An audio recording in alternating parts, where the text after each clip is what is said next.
Well, hi, everybody, and welcome to the Cascades to Coast Landscape Collaborative Forum Series. We are doing this to provide a way for others who could not make one of our 3 in-person events, make this information available to people. And this is the first in a part of a forum series that the collaborative has started. And we're very happy to present this to everybody. So the highlight of the talk is the Southwest Washington Small Forest Land Conservation Partnership. And the broader theme that we're talking about is incentives that support landscape conservation. And so the agenda for today is, first of all, this is Tom Mewald, and I'm with the U.S. Fish and Wildlife Service. I'll give a brief overview of the Cascades to Coast Landscape Collaborative. Then John Mankowski will give a presentation on the importance of incentive programs and different types of incentive programs that are out there on the landscape. And the main part of our presentation today will be Mike Cuttle Jr. from Washington DFW presenting the Southwest Washington Small Forest Land Conservation Partnership. It's an innovative new partnership in the region, and he'll provide you resources and everything you need to know if you're interested in getting involved with that group. And then finally, this is part of a series of workshops that we presented in 3 different parts of Southwest Washington, Longview, Shelton, and South Bend. And we'll give an overview of the dialogue and some of the great ideas that we heard from some of those conversations that we had with small forest landowners and others. So first of all, I'll give a brief overview of the Cascades to Coast Landscape Collaborative, and we're focused on the geography of the coastal ecoregions of Oregon and Washington. Our goals are to catalyze a spirit of collaboration and communication, and that really kind of speaks to why we're doing this speaker series. We also want to identify a diverse suite of connected, functioning, climate-resilient conservation and working landscapes. So thinking about how we can plan for the future. What does the next 30, 50, 40 years look like, and how can we bring together some shared goals and think about protecting those things we care about. Amplify strategies that incentivize healthy, forward-focused landscapes for people, native fish, wildlife, and plants. And that, again, speaks to the speaker series. What we're trying to do is amplify some of the work that, the great work that Mike Fettel will be talking about in a bit. And then we want to design for future impacts to shared landscape values. So a little bit about what we are. We're thinking and planning long-term. We're at that eco-regional scale, so thinking of broader scales and longer time frames. We really value the co-production of landscape-scale science and conservation design in a collaborative way, and ways we can enhance and align existing efforts across the landscape. And we want to provide decision support and collaboration for new ways of thinking and doing conservation at broader scales. We're not ourselves implementing conservation. We're hoping to provide decision support and some good collaboration to do things differently at a landscape scale. And we're not competing with other existing collaborative efforts. We're a completely non-regulatory collaborative, and we're trying to think of ways to do things from an incentive-based approach. That's this talk. I'll briefly walk through this, what we feel our theory of change is for this region, or how we think that what we're doing can impact. And this is ideas that we've developed over several dialogues with landowners, with agencies, and with NGOs across the region. So we've identified a series of regional challenges from climate change to development over the next 50 years. We've identified a suite of different community values as well, as you can see in this line up here with healthy fish and wildlife populations, productive farms and forests. We feel that by mapping collective values and bringing people together in a collaborative way, that we can start to have conversations about how to do things differently and how to design the landscape that is resilient to the challenges of the future. Ultimately leads towards collective action, towards connected and resilient landscapes.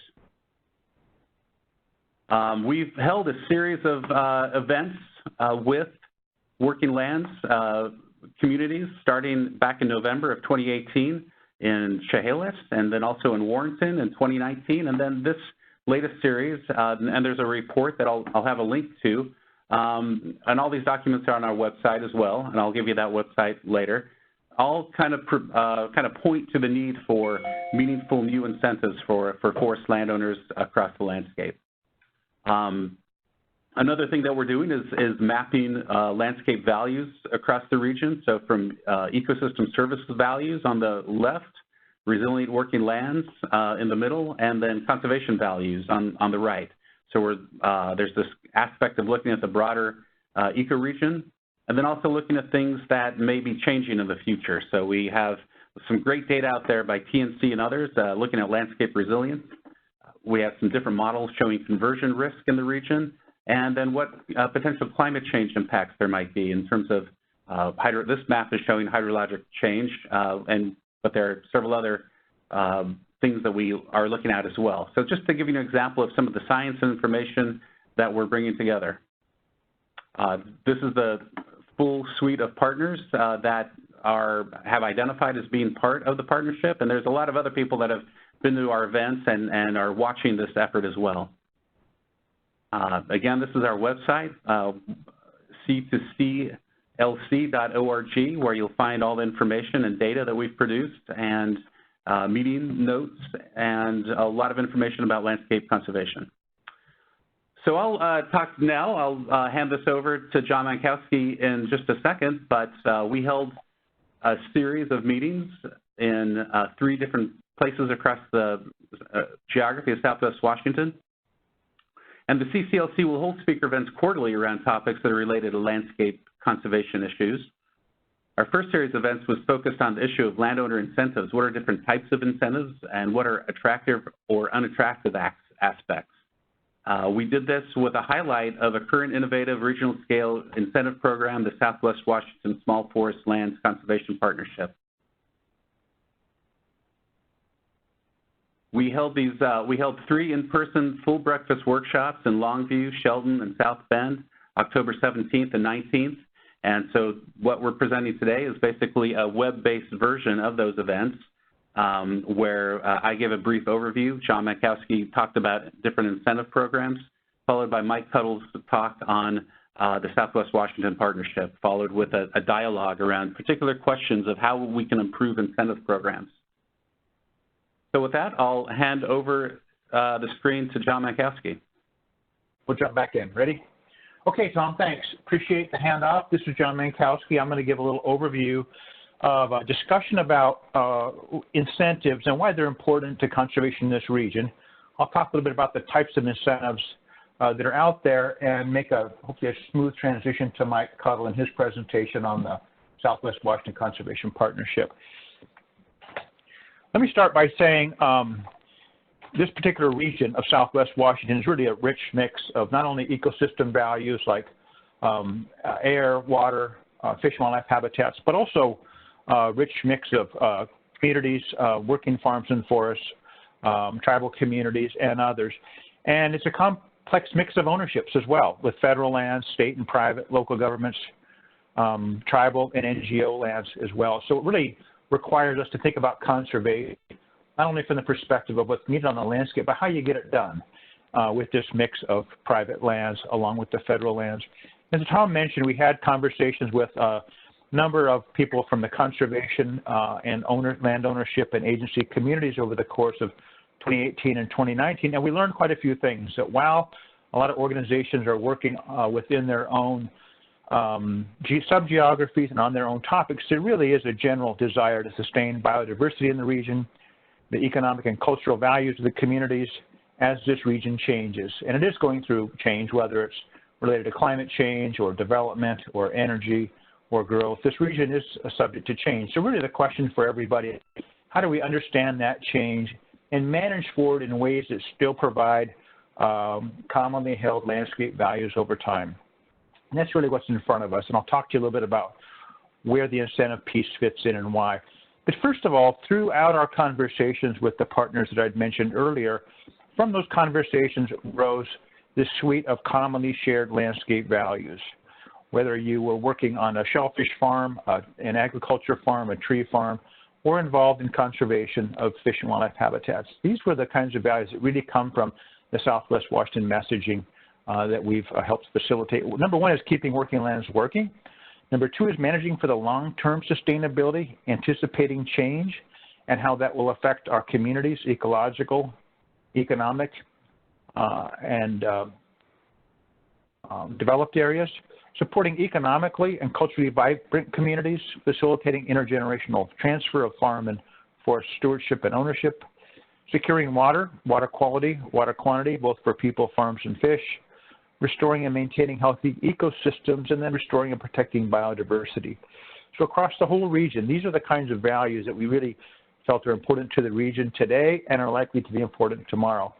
So these values are important, but there are a number of challenges or stressors to them that were identified through the course of our conversations. Number one was the inadequate incentives, not only in terms of what they are, how they're funded, but also how they're delivered, which is kind of the core of today's talk. But there's also additional challenges like the regulatory burden on private lands, development encroachment in the region, in certain parts of our geographies, a lot of uncertainties, science-based uncertainties about climate change or other land use stressors. There are barriers to intergenerational transfer of farms and forests, loss of timber and ag processing facilities, lack of innovation, and the management practices that can disrupt critical ecological functions. So those are challenges or barriers to sustaining those long-term, commonly held landscape values. And at the top of that list, of course, is incentives. And there are a number of strategies that we've identified over the course of a number of conversations with many of our partners. Number one is to increase how we deliver incentive programs. Landowner education programs, and also technical support. There's also some strategies around collective messaging on the values of ecosystems and services and tree farms, supporting a collaborative, a place where people can come together to talk about this common vision, and aligning our conservation actions to achieve these values over time, creating conditions that restore ecological processes, improving the design and application of regulations, and then supporting economic development to sustain these values in the region over time. So let's talk a little bit about incentives. If you just stack these topics I just covered on top of each other, you see on the bottom section, the base of this diagram, are those landscape values. Those landscape values can be challenged by these stressors that are in that middle piece in the blue shapes. And then on top are strategies to address those stressors. And the theory is, if we embark on the right strategies, we can have a meaningful impact on those stressors and have a greater likelihood of maintaining those landscape values over time. So when we think about incentives in education, one of the key things is to realize that incentives, if we do them right, can really help tackle a number of stressors in the region, which provide important landscape values. So if we do a good job on improving and delivery of our incentive programs, we'll obviously address the region's concern about inadequate programs. We may be able to help chip away at the regulatory burden in that some of these incentive programs help provide better pathways through regulatory processes. We'll certainly do a better job of avoiding disruption of critical ecological processes, because many of the incentive programs talk about restoring functioning ecosystems. And maybe we'll even be able to reduce the impact of the pressures to convert lands to non-forest or non-ag uses through a better use of incentive delivery. And many of these incentives can help kind of balance the economic equation that landowners face day to day. And of course, if we address a number of these stressors, then we're going to contribute to the landscape values, at least 4 of them listed below. So the idea is a lot of these strategies need to be embraced and furthered, but if we do a good job on incentives, we're going to have a multiple level of impacts and positive benefits across stressors and landscape values in the region. So that's really why we're focused on incentives. And I think it's important to look at incentives and kind of understand that there are different kinds of incentives. This diagram in front of you all now sort of shows some of the key ones. I'm going to talk in a minute about some examples of incentive programs within these categories. But if we think about incentive programs, there's a large number of them offered through federal, state, local government, private, even tribal programs, and some offered by NGOs. Although nobody really seems to have a good handle on where they are, how many there are, and provide easy ways to access them. And I think the project Mark's going to talk about in a minute helps address a number of those issues. Back in 2003, the Biodiversity Council commissioned a report to look at its 42 incentive programs in use in Washington. And without too much time going by, they identified another 35 that were in place as well, in addition to those 42. Our sense is that these could well exceed 100 incentive programs that are available to landowners in this region, in the forest and ag sectors. And it's also important to note that they're constantly changing with agency priorities, different funding levels, and new priorities that come about over the course of time. Well, let's just look at them for a minute and think about financial incentives, technical assistance, marketing, recognition, conservation, and regulatory options. I'm going to go through a couple of slides here that touch on each of those and just provide kind of a thumbnail sketch or some examples of the kinds of programs within each of these broad categories. So in the category of financial incentives, we're really talking about grants, leases, cost share programs, and purchases of development rights or accesses to those lands. There's a couple of examples offered by federal programs, and that's kind of highlighted in green, the top 4 on this list in front of you. There's the EQIP program, Environmental Quality and Incentive Program, offered primarily through NRCS that cost shares on forest health, habitat, and water quality improvements. There's the CSP program, Conservation Stewardship Program, also offered through the NRCS program, which provides additional funding for conservation that's above and beyond actions provided in the EQIP program. There's a Landowner Incentive Program, Fish Passage Program, and others that are provided through the federal government agencies that are all worth attention. There's also a slate of landowner incentive programs that are financially based offered through the state in Washington. One that's commonly used in the forest community is the Forest Riparian Easement Program, commonly called FREP, which is a DNR delivered program that provides 50-year term easement payments to small forest landowners for timber left in the riparian management zone. This program is quite popular and is currently oversubscribed in that the legislature has not provided enough funding to meet the demand for landowners who wish to receive this payment.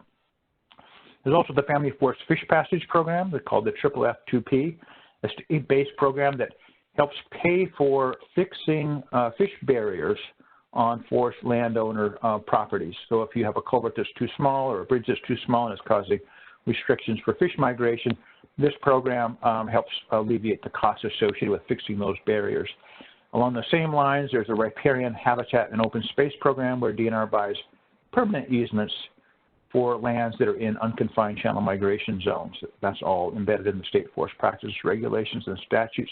There's some additional ones. I won't spend too much time on them, but they're primarily easement programs through WWRP, like the Forest Land Preservation Program. Land trusts are big in this category, providing funds for easements on land ownership lands. State Fish and Wildlife Agency and a few others have programs as well. So I guess the point here is there's a whole range of financial programs that are important to forest landowners. It's going to be important to understand which ones they are and how they might address any individual property ownership needs. Next category is technical assistance, and this is providing advice and hands-on help on the ground with forest landowners and others who are interested in managing their lands for specific values on their lands, primarily through the development of forest management plans, stewardship forestry plans. The DNR Small Landowner Office offers some technical assistance in this regard. Conservation districts, there's 48 in Washington State. They have a lot of local ties to communities, both in ag and forestry, and they're getting more and more involved now with helping forest landowners develop stewardship plans for their ownership, and that's going to be covered by Mike here in more detail in a few minutes. Washington State University Co-op Extension provides resources through coach planning, seminars, field tours. The forest stewardship planning, like I mentioned, is really kind of front and center here for technical assistance, and that's supported by both WSU, DNR, NRCS, and the Washington Tree Farm Program. A number of land trusts in the state also provide technical assistance. They come out on the ground and help landowners understand what's happening with their properties and provide technical assistance to help manage for their goals. There's even some programs in the NGO world like EcoTrust Forest Planner Toolkit that are available. There are marketing programs as well, and these are programs designed to really add market value to products that are produced on small forest ownership lands or exposure for their products. There's a couple of certification programs that many of you may have heard of, the Forest Stewardship Council program, FSC. There's a Sustainable Forestry Initiative, which is more of an industry development certification program.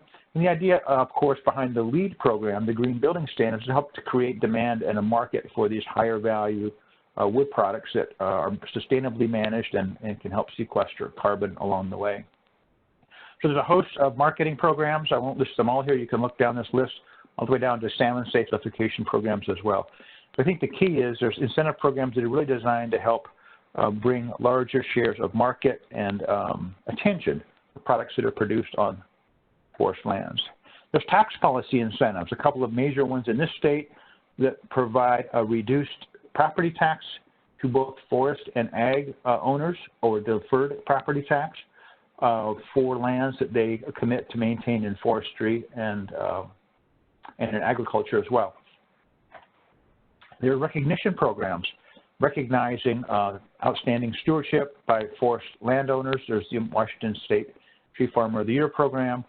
DNR has the Backyard Forest Stewardship Program, Land Trust, and others. And this is important because not only is it important to acknowledge of amazing stewardship that happens on the ground, but it helps with public communication. It helps the public understand that these lands provide public values of fish and wildlife habitat, sustainable forest products, and other values that people enjoy in the community. There's conservation banking as an incentive program, and this is a method for receiving financial assistance to landowners who are managing lands in certain ways that provide conservation credits to developers who may need those credits for third-party project mitigation. Wetland banking is a place where this is done quite often. That's also being expanded to non-wetland values across the state. Clark County has a pilot mitigation program, and there's new concepts emerging all the time on how forest owners can be paid compensation providing values that others may want to tap into for mitigation on projects that they're developing.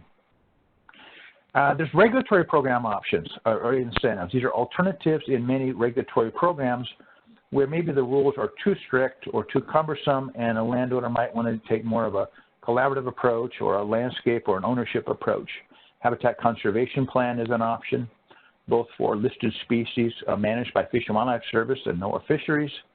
There's a candidate conservation agreement with assurances program, and DNR has a number of those embedded, similar programs embedded in the forest practices rules, where landowners have options to take, like I would say, more flexible or longer term or ownership-wide approaches that could serve as alternatives to the regulatory programs.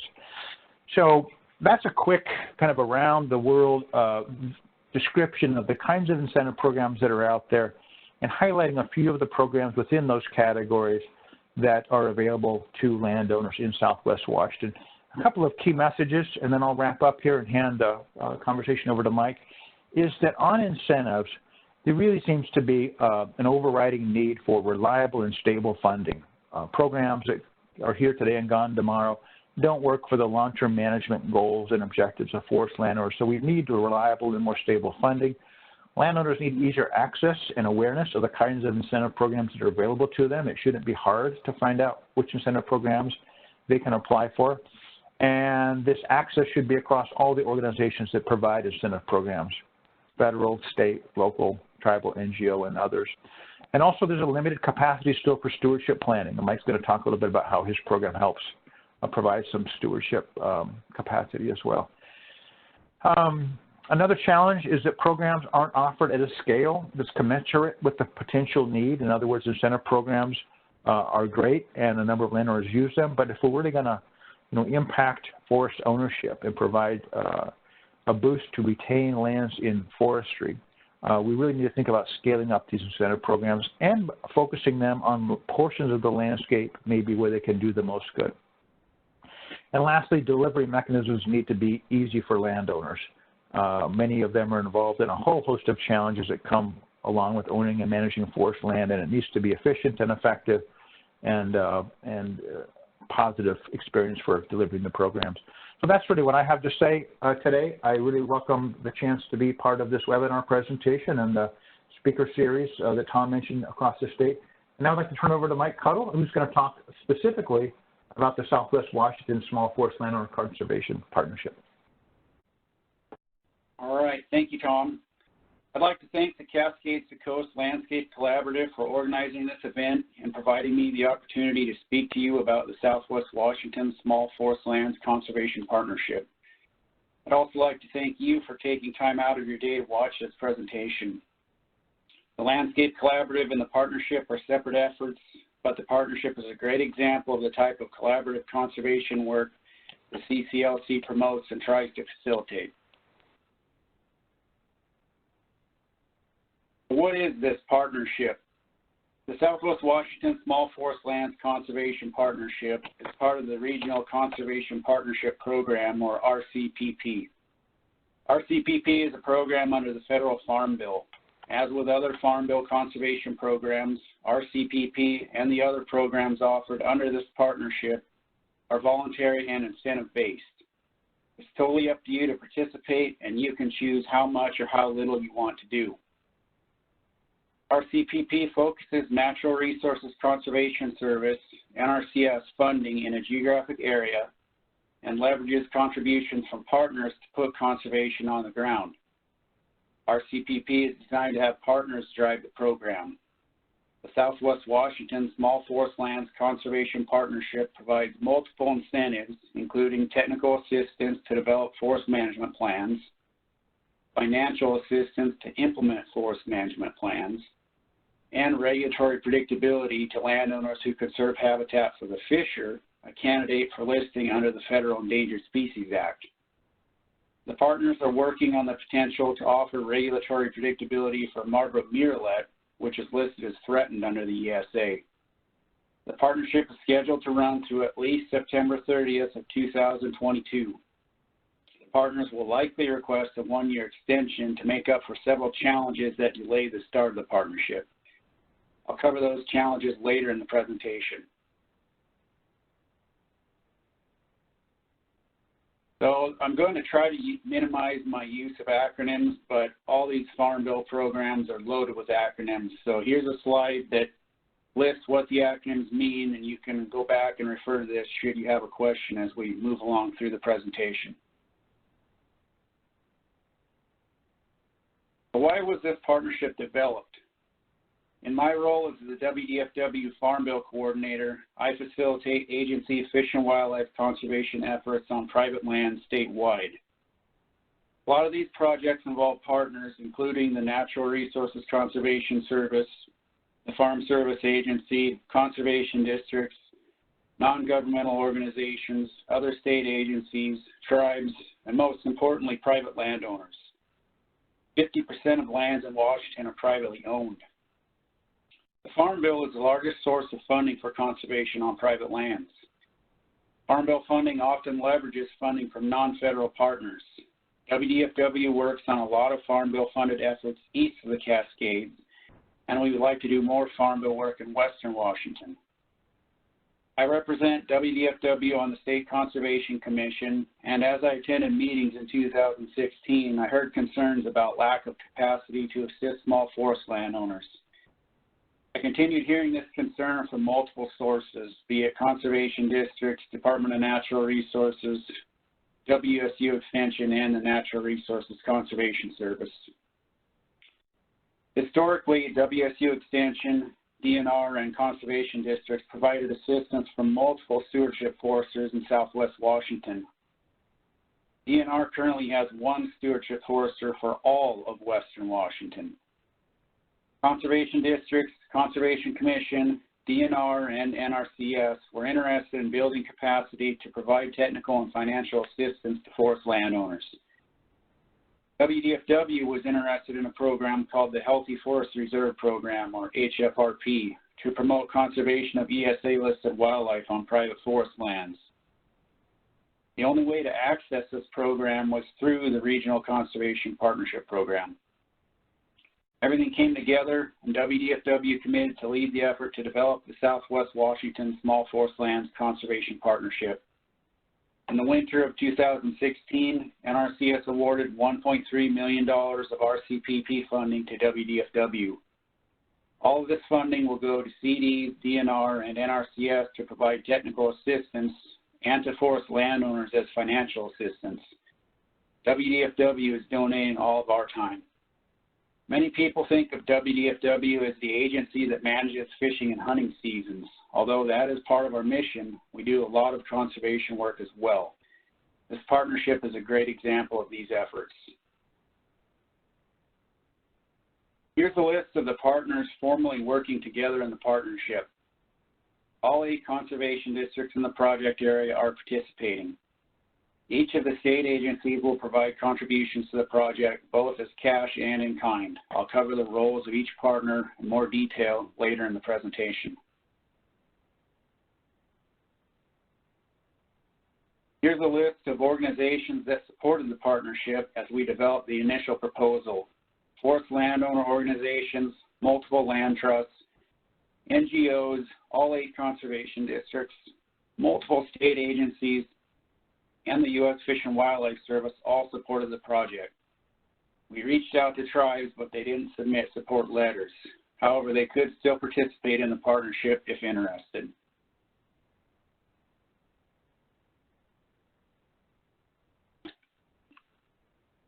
The RCPP partners and forest landowners are working together on a common goal: natural resources conservation on forest lands. Although all of the partners have slightly different mission statements, we are all contributing something to the collective effort. NRCS awarded $1.3 million of funding, which was the maximum amount available when the partners developed the proposal in 2016. The partner state agencies are contributing $2.79 million of state funds. Grand total funding for the project is just over $4 million. I'll cover the finances in more detail later in the presentation.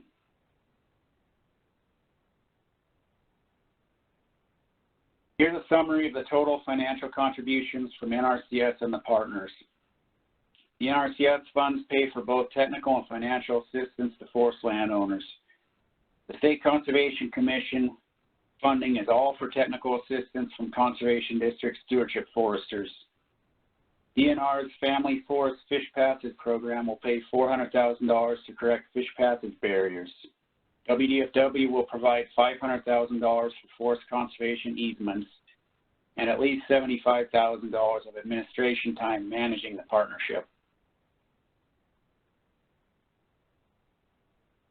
This is the 8-county area of the Southwest Washington Small Forest Lands Conservation Partnership.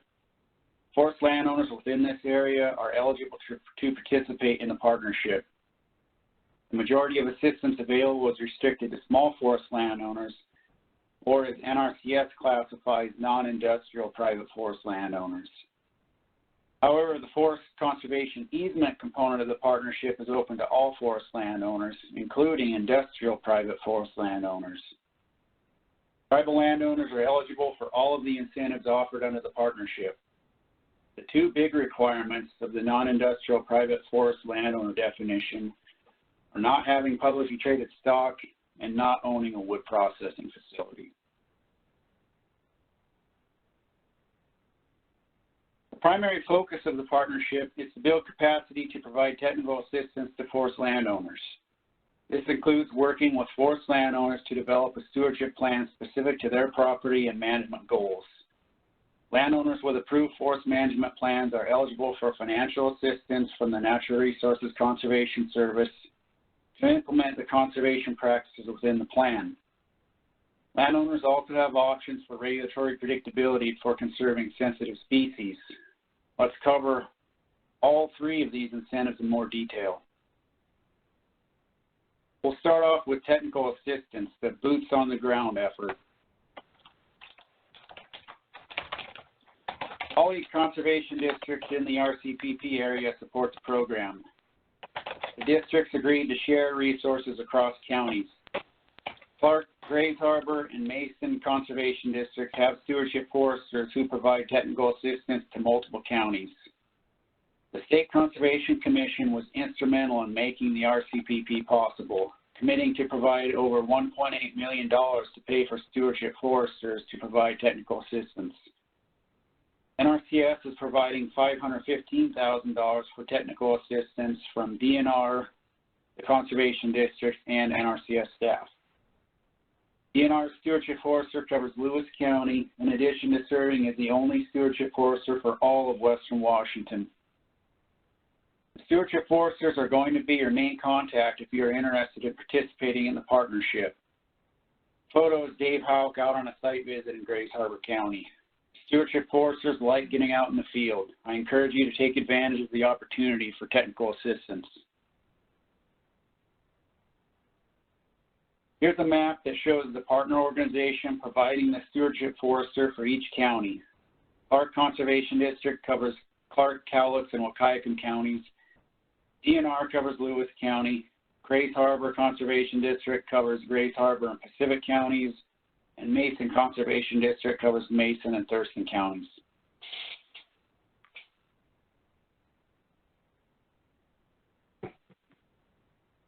We have an online web app that provides information about the partnership and helps you find the stewardship forester for your area. The end of the presentation has a link and a QR code to access this web app.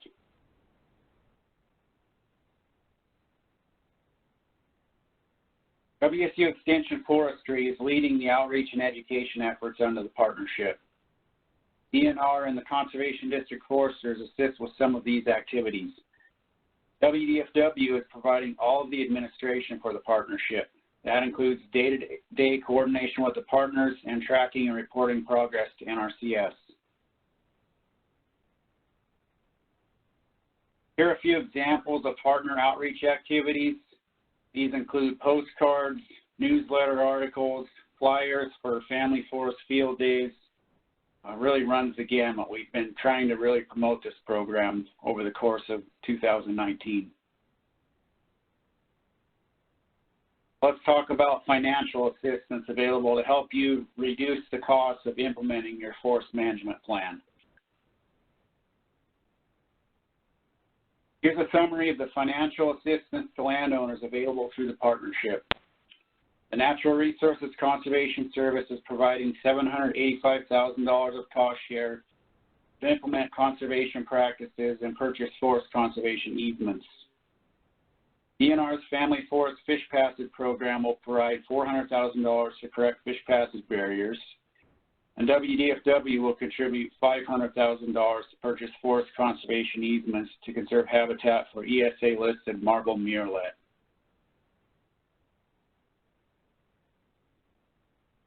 Landowner must have a natural resource concern to address to be eligible for assistance from the Natural Resources Conservation Service. The partnership is focusing on forest health, fish and wildlife habitat, and water quality resource concerns. Here are some example practices to improve forest health.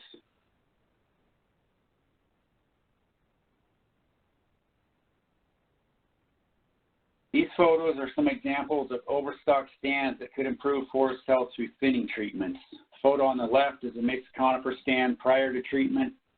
The photo on the right shows the left side thinned and the right side not thinned. Here's another example of a thinning and pruning project from Grays Harbor Conservation District. The stand on the left has been thinned and pruned. The stand on the right is untreated.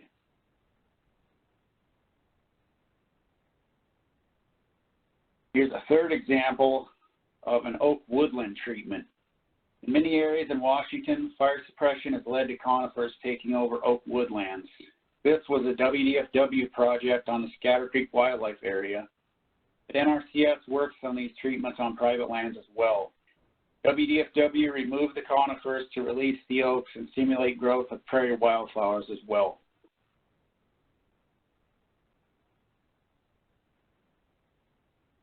Here's some example conservation practices to improve fish and wildlife habitat.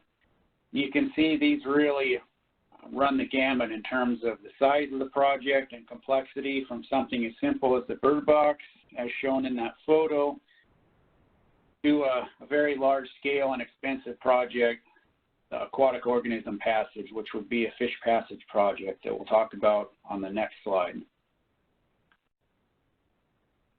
Here are some examples of fish passage projects funded by NRCS. The culverts on the left were barriers and altered the hydrology of the stream. The bridge on the right opened fish passage and allowed the stream hydrology to function naturally. Here are some examples of wildlife habitat projects from Grays Harbor County. The left shows new vegetation in the understory following thinning a stand, and the right shows a habitat pile constructed from slash left over from a thinning operation.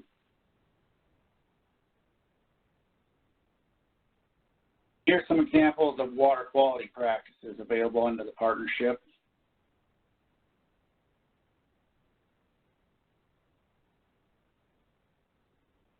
And here are some actual photographs of what a few of those practices look like.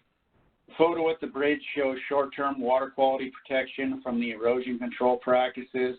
These prevent runoff from the construction site into the stream. The DNR photo and diagram show water bars that direct stormwater runoff onto the adjacent forest floor instead of running the length of the road, causing damage and degrading water quality in streams.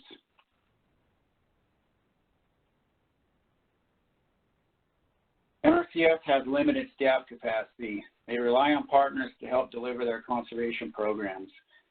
The RCPP model is one of the tools NRCS uses to work with partners. NRCS screens all applications for financial assistance and only ranks applications that screen high. The more natural resource concerns an application addresses, the better. In the case of this partnership, an application that will improve forest health, fish and wildlife habitat, and water quality will rank higher than an application that targets only one of these issues. NRCS plans to roll out a new conservation assessment and ranking tool known as CART soon. This will change the way NRCS screens and ranks applications for financial assistance. The 2018 Farm Bill directed NRCS to streamline how they administer and deliver programs. CART was developed to address that mandate. The partnership includes 3 NRCS conservation programs, and I'll go over those in more detail as we move forward. First program is the Environmental Quality Incentives Program, or EQIP. This program provides technical and financial assistance to address a natural resource concern. Cost share payments are typically one-time and cover up to 75% of costs.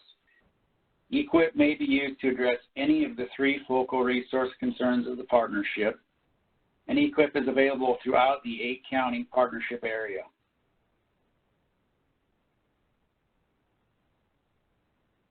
The Conservation Stewardship Program, or CSP, is an NRCS program focused on landowners who are good stewards already, i.e. they don't have resource concerns remaining to treat with EQIP.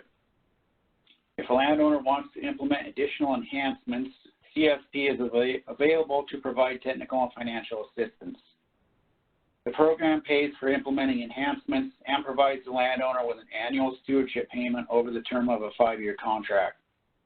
A landowner may elect to renew the contract for an additional 5 years in exchange for implementing additional enhancements. CSP is available throughout the 8-county area. NRCS is in the process of releasing interim rules for the 2018 Farm Bill. Once those rules are released, the partners will be able to work with NRCS to offer a CSP sign-up. CSP may be used to address any of the 3 resource concerns under the RCPP. The Healthy Forest Reserve Program, or HFRP, is the 3rd incentive program available under the partnership. This program will focus on conservation of marble murrelet habitat. Marble murrelet have relatively small home ranges, so the $985,000 of funding available for easements could effectively conserve their habitat. Future HFRP efforts may incorporate conservation of northern spotted owl habitat, but the size of habitat needed by owls is too large to effectively address with the funding available now. HFRP projects will likely be located near other protected or public lands to improve habitat connectivity. HFRP can include options for regulatory predictability for landowners who conserve sensitive species. WDFW and the partners are working with the U.S. Fish and Wildlife Service to develop options for regulatory predictability for conserving marble murrelet habitat. Partnership also offers an incentive program through DNR, that is the Family Forest Fish Passage Program, or FFF2P.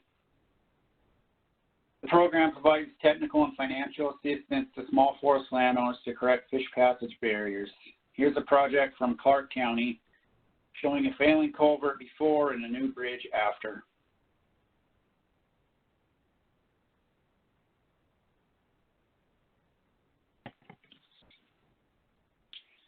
final incentive available from the partnership is regulatory predictability.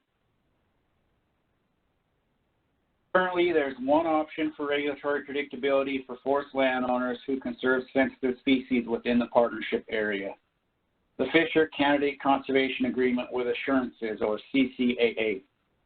The Fisher is a mid-sized carnivore in the weasel family. It was extirpated in Washington by the mid-1900s from overtrapping and habitat loss. Since 2008, WDFW and federal partners have been working to reintroduce fishers on federal lands in the Olympic and Cascade Mountains. To date, a total of 189 fishers have been reintroduced. A CCAA is a voluntary agreement that provides regulatory predictability to landowners who conserve species proposed for listing under the Federal Endangered Species Act. Most of the fishers released have remained on federal lands, but wildlife managers want to provide protections to any that move onto non-federal lands.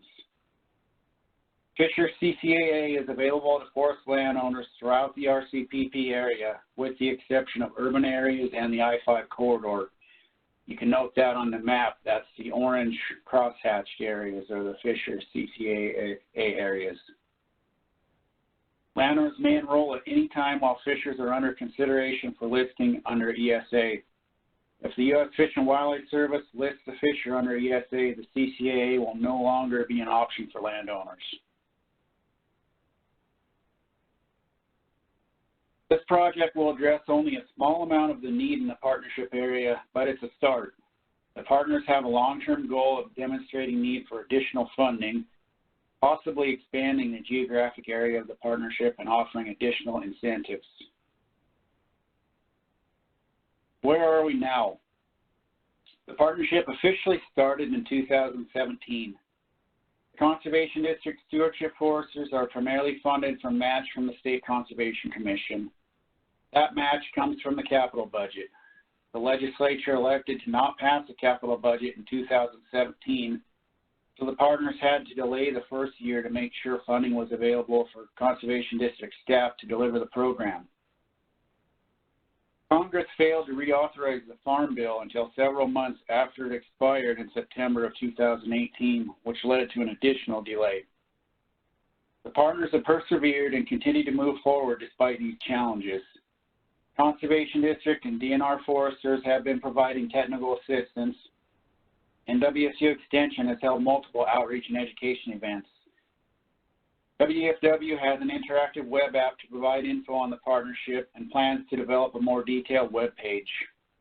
WDFW and the partners have been promoting the Fisher CCAA to forest landowners. Now that the foundation for the partnership is in place, the partners have been actively promoting the RCPP. Most of the funding committed is in place, but the Conservation Commission and WDFW need to obtain additional funding. And one more challenge. USDA is still working on the interim rules to implement the 2018 Farm Bill. They won't have spending authority until they release the interim rules, so it may be a few more months until the partners can offer NRCS financial assistance through the RCPP. Technical assistance from the stewardship foresters is still available, though. I encourage you to contact them to work on a forest management plan, especially if you are interested in financial assistance, since the plan is required for eligibility. If you are interested in participating in the Southwest Washington Small Forest Lands Conservation Partnership, please contact your local stewardship forester.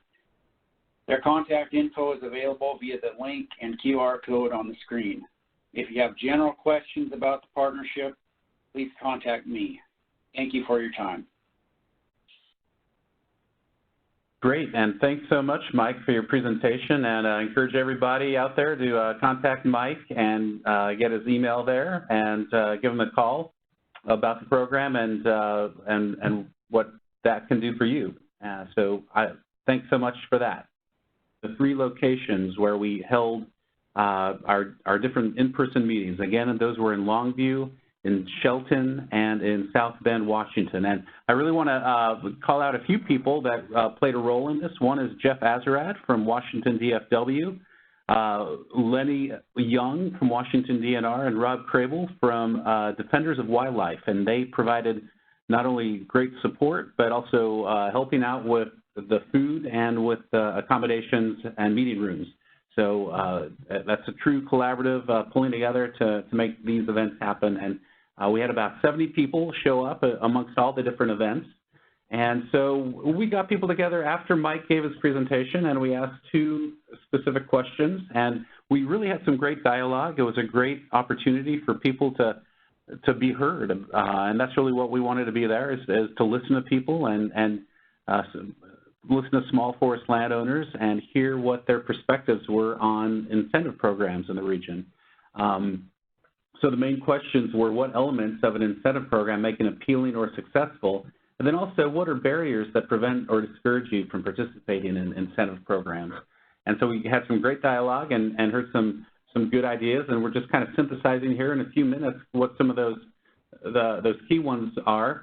The biggest one being really that having that trust between the landowner and the program and the program leads. It really takes a person-to-person relationship building to understand what the landowner needs are and also what the incentive programs are, and just building that trust over time, I think that's a really important part of that equation of creating a good incentive program. So having people out that represent different programs in communities where they can build that trust. And kind of having a single point of contact, not having multiple people that people have to get kind of shepherd around to different people. Opportunities for landowners recognition. So not only do people want to, conserve things, and they want to be recognized in their communities and in the broader conservation community that, people are making an impact on the landscape through what they do on their land. And I think that there can be improved opportunities for that. Promotion and marketing of forestry with positive messaging. So how do you kind of bundle the incentive programs with positive marketing for forestry and kind of getting that social license to work in forestry in that region. Flexibility and can adjust to landowner needs. So not having a program that is very rigid but can accommodate different aspects of what the landowner wants. And sufficient funds to make it worthwhile. So something that is not such a small amount that the amount of effort is not really worth what the landowner is getting out of it, and perhaps what the conservation outcome is as well. And there's some things that people brought up that kind of turn people off from different incentive programs, or a big part of it is maybe not even knowing that the incentive program exists out there. So that's probably the first thing that would be difficult for people to get in contact with the incentive program.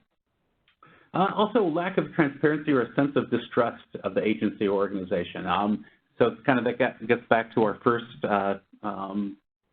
point in the appealing features, is that really having that sense of trust and knowing the organization and having kind of that relationship building. So there's a few local groups working, like the conservation districts are great organizations to have out there to work with people that are existing. And those are the kind of organizations that really have that trust built with landowners. Lack of support or unresponsiveness as turnoffs to participating in an incentive program. So if you don't have the right support, or if you get involved with the incentive program and then you end up dealing with people who maybe don't know what the incentive program is about or what your particular needs are, that was brought up a few times. Too many penalties or punitive clauses, having unforeseen consequences or risk, untenable terms of the contract, opaque, overly complex or burdensome application process and requirements, and poor or mixed messaging about what the program is. So for those organizations that are developing incentive programs, there are a few there. We also have a report that lists a full suite of ideas and feedback that we heard from multiple people across Southwest Washington. So a few recommendations on what to do next. One, kind of getting at that issue of not being able to understand the incentive universe that John Mankowski first kind of laid out for us. is to create an easy-to-access tool or resource for landowners to navigate the full suite of different existing incentive programs that are out there.